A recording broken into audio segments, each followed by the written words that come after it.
Hi everyone! In this video, we're going to explore some key ideas in postcolonial theory, basically from our infographies that focus on one of the most influential thinkers, Homi K, and his concepts about the other, hybridity and mimicry, to help us understand about how colonial power is actually works, and not only in the past but also in today's cultural and social relationship.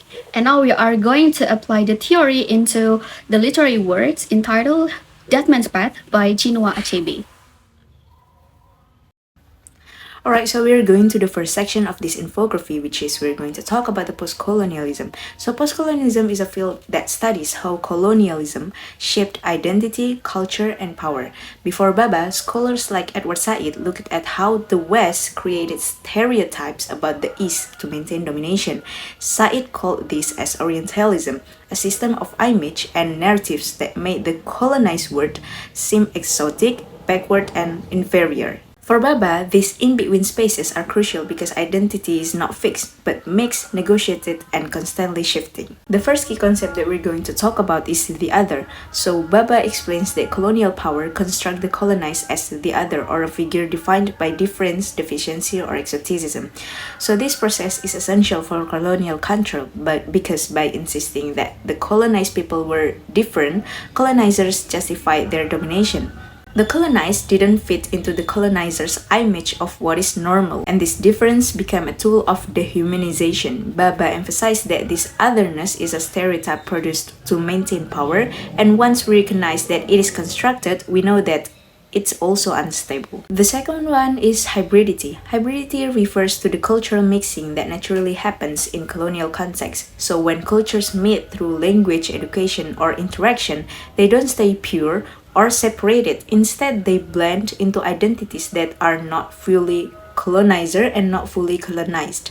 So Bhabha calls this blending as the third space. So hybridity shows that the colonized are not passive, they adapt, they transform and create something new that the colonizer cannot fully control. The last one is mimicry. So mimicry happens when colonized subjects imitate the colonizer. So they're learning their language, adopting their values, or following their system.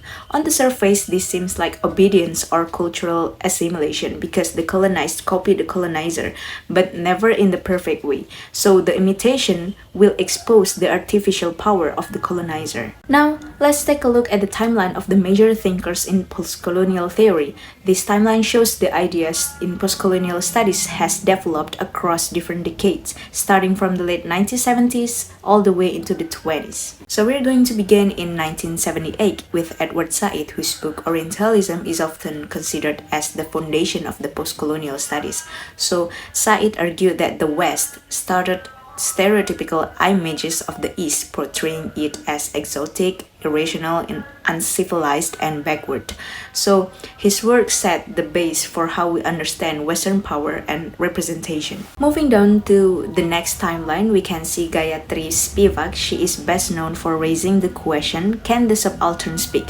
What is subaltern is actually about? The subaltern is actually refers to the marginalized people whose voices are often erased in colonial and postcolonial discourse. Next, in the 1990s, we have Homi K, who introduces some of the most influential ideas in postcolonial theory like hybridity, the other, and mimicry. Also in the 1990s, we find Robert Young, whose work focuses on mapping the history of the postcolonial theory. So he shows how postcolonial ideas developed across the continents from Africa, Asia, Latin to America, and how these intellectual movements is actually connected. Next is Leila Gandhi, whose work emphasizes the ethical and political solidarity in postcolonial context. So her ideas is actually encouraging us to imagine postcolonialism as not only a critic but also as a collaborative future.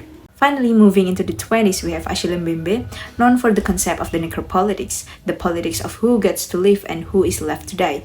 Mbembe extends postcolonial theory into contemporary issues like state violence, militarizations, and modern forms of domination, especially in Africa. So his work shows how colonial logics continue to shape present-day to political realities. Okay, now we jump to the theory application to the Dead Man's Path by Chinua Achebe. In this infography, we started it with the main idea, how the story can be read as a narrative of cultural hybridity or a mixing of cultures that appears because of the colonial influence. In the story, we see a clash between two values. The first is the Western, represented by Obi, and the second is the Igbo traditional values, represented by the villagers.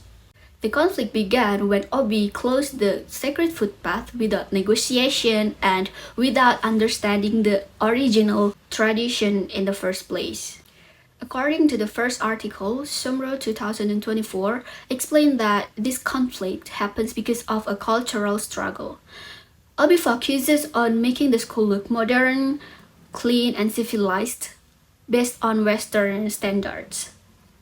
But he ignores the fact that the local Igbo tradition also carries meaning and cultural importance. Because Obi tries to replace the old culture instead of blending it, the hybridity in the story becomes a failed one. Then the second article by Jamil 2024 adds another layer by looking at the character of Nancy Obi. Nancy represented as a kind of hybrid identity. She imitates Western behavior and appearance. But similar to Obi, she also doesn't fully understand the tradition around her. Her desire to make the school look modern while ignoring the cultural meaning of the sacred footpath shows that her hybridity is unstable. So she stands between two cultures, but she doesn't fully belong to either one. So basically, both articles agree that the villagers are treated as the other by dehumanizing them and seeing them as a primitive. This attitude mirrors colonial attitudes where indigenous people were seen as inferior.